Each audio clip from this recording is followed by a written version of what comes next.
In this video, we're going to take a look at ways to optimize the predictors in a regression analysis. So in other words, we have features, which are certain columns that will help to predict the target, which is the value that we're trying to predict. Now the trick is, we might have a lot of features, maybe more than we can reasonably deal with. Now we know we can eliminate some features, or in other words, select certain features by doing a bit of graphing and plotting in Python and looking at the data, looking at box plots and the like to see, okay, does this look like a distinct predictor?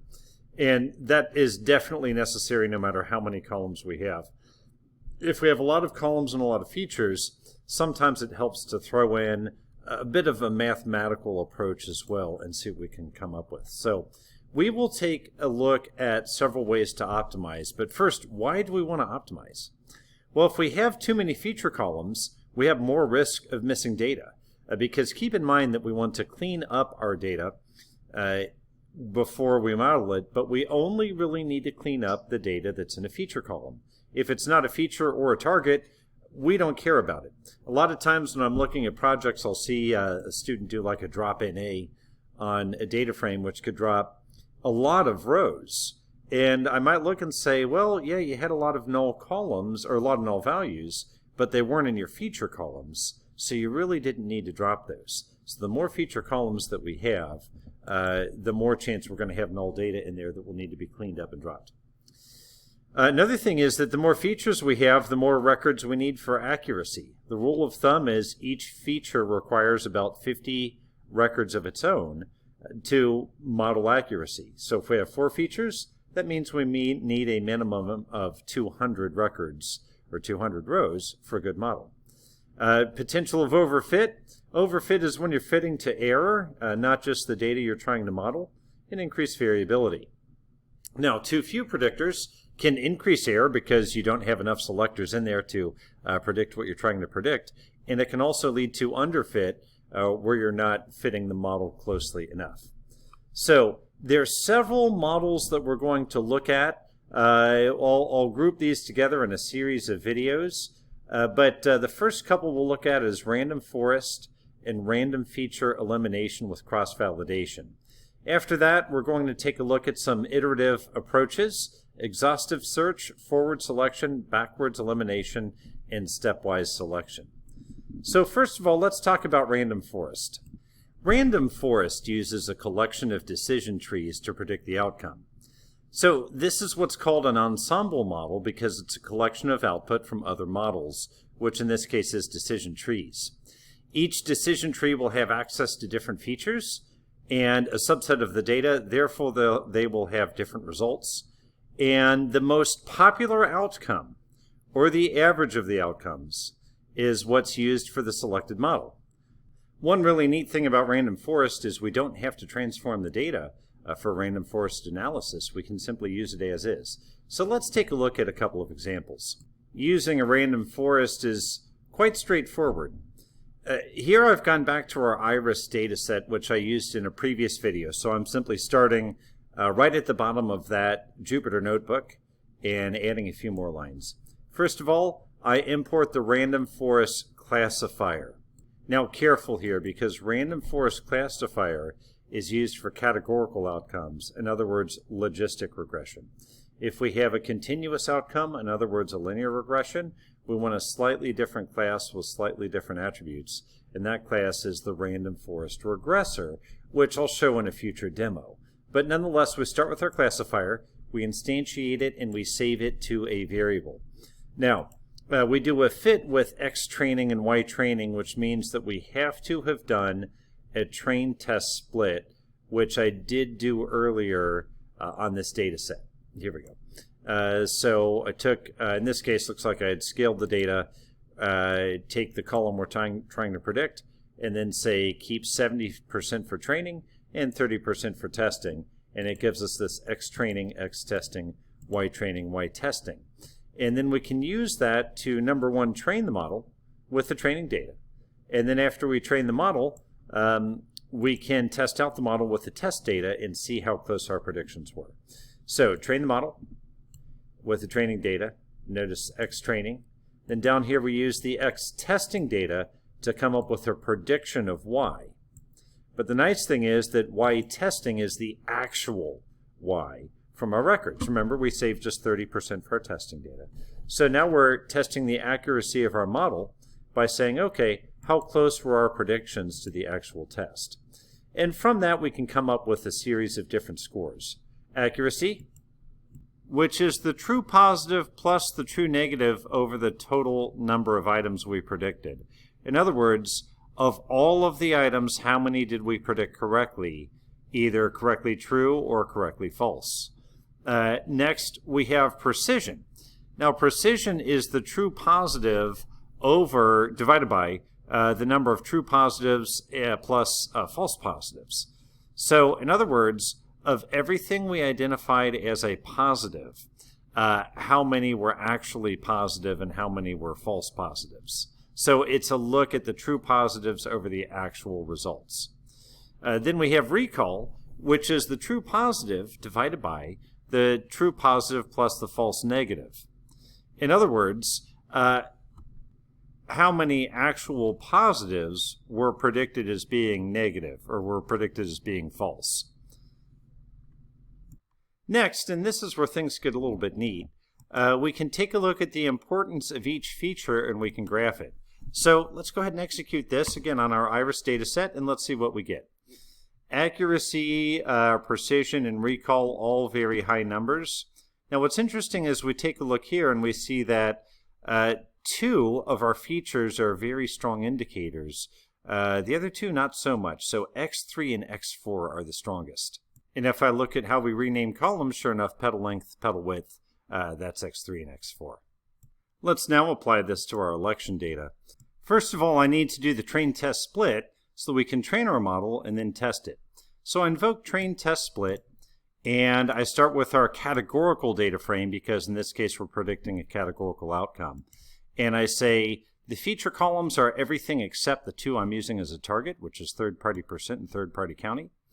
And then what I'm trying to predict is third-party county, which is the categorical value, 0 if it is a county that doesn't traditionally have a higher third-party voter turnout, and 1 if it does have a high turnout. And then test size is 3. Next, I use what we used in the iris data set just a few moments ago. First of all, a couple of imports I'm going to need, the RandomForest classifier, and then accuracy score, precision score, recall score, F1 score. Next, I instantiate the RandomForest classifier, save it into the variable RF, and I fit, or in other words, train the model based on my X training data and my Y training outputs. Next, I use the testing data, the 30% we set aside for testing. I run that through the same model, and I come up with a series of predicted results. Now, once I have those predicted results, I can compare them to the actual results, or the actual data, which is in Y testing, and I can come up with the accuracy, precision, and recall score.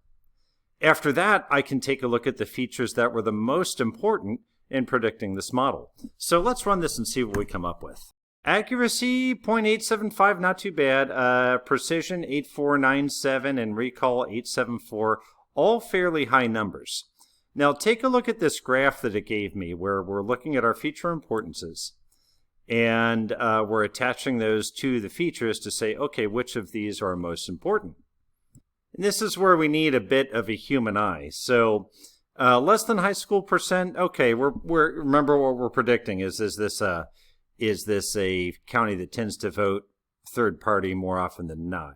So less than high school percent is a factor. Now, what we don't yet know is that a factor positive or negative? In other words, if you have a county that has a high number of people who never completed high school, does that county tend to vote for or not for third-party candidates? We just know it's a factor. We don't know in which direction. Now, next one, well, we have some cross-correlation here, which is this is a county that has a high number of votes for third-party in 2016. Well, yeah, that's kind of a given. So that's one I would eliminate from the model. Now we have black percent, Trump percent, Hispanic percent, female percent, white percent, Clinton percent. There's several that I'm going to eliminate for one reason or another. Either cross-correlation, because it's the column, the feature itself is a reflection of what we're trying to predict, and therefore it would ruin the model. Or it's simply demographic data that is fine to use, just I won't use it so that we can stay focused on the model itself. So that leaves me with a few other columns, and I think we'll see when I select those columns, we will probably get lower scores here, and that's not a surprise because there's cross-correlation we need to eliminate, and then certain columns I'm going to eliminate as well. Now that's a look at RandomForest classifier. Let's take a look at RandomForest regressor, which is used for continuous results, or in other words, a linear regression. I need to do a train test split just like I did before, but this time instead of doing it on the election demographic categorical DF, we're going to do it on the continuous DF, which is where we're trying to predict a percentage, not a categorical variable.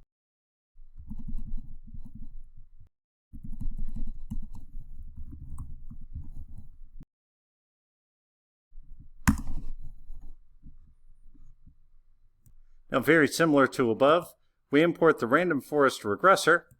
We instantiate that and store that into the variable RF. For RF, we provide it with the X training and Y training data from train test split above. That will train the model. Next, once the model is trained, we can pass in the testing data and have it generate a predicted Y value. Now, because that's the 30% of our data set that we've reserved for testing, we know what the actual values are. So it's very easy to take the testing Y, which is the actual values, compare them to the predicted Y, and then come up with mean squared error and R squared. And then after that, we can come up with a graph of the most important features.